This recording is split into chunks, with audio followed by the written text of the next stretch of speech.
বিমানবন্দরে প্রবাসীদেরকে sir madam থাকার কোনো প্রয়োজন নেই, বরং প্রবাসীদের যেসব জায়গায় সমস্যা তৈরি হচ্ছে, সমস্যা হয়, ওই সমস্ত জায়গায় প্রবাসীদের একটু সুযোগ সুবিধা দেওয়া প্রয়োজন। প্রথমত হচ্ছে আপনি যান, দেখবেন পাসপোর্ট অফিসে কি পরিমাণে দুই নম্বরই হচ্ছে, দুর্নীতি হচ্ছে। আপনার একটা পাসপোর্ট করতে গেলেন, গিয়ে দেখবেন আপনার এই কাগজের সমস্যা, ওই ডকুমেন্টের সমস্যা, ওইখানে স্বাক্ষর নেই, ওইখানে সিল নেই, ওই স্বাক্ষরটা ছিল 1 মাস আগে 2 মাস আগে।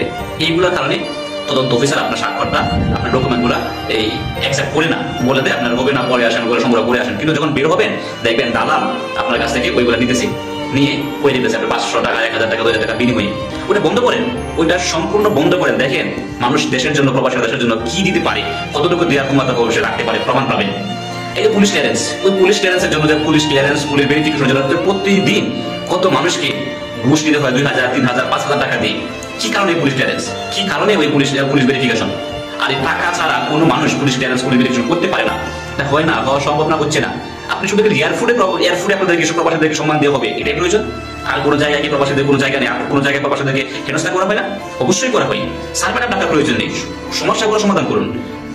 দেখবেন অনেক মানুষ প্রবাসে আসার পর কাজ পাচ্ছে না, ইনকাম পাচ্ছে না, দালালের মাধ্যমে প্রতারিত হচ্ছে, আপনার রিক্রুটিং এজেন্সির মাধ্যমে প্রতারিত হতে হচ্ছে।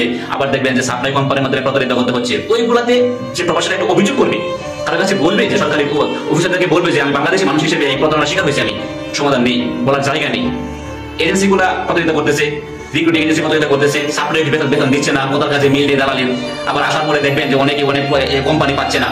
এইগুলো তো সমাধান করা প্রয়োজন। স্যার ম্যাডাম টাকার প্রয়োজন যতটুকু, এর সাথে বেশি গুরুত্বপূর্ণ আপনি পাসপোর্ট অফিস সংশোধন করা হোক, সংস্কার করা হোক, পুলিশ সংস্কার করা হোক, প্রবাসে আসার পর যে সমস্যাগুলো হয়, এই সমস্যাগুলো সমাধান করা হোক। এগুলা করা জরুরি, এগুলা করা প্রয়োজন, সময়ের দাবি। এটা বর্তমান সময় হওয়া উচিত, অবশ্যই উচিত, এবং এটা হতে হবে। এরকম একটা পর্যায়ে চলে আসছে বাংলাদেশ।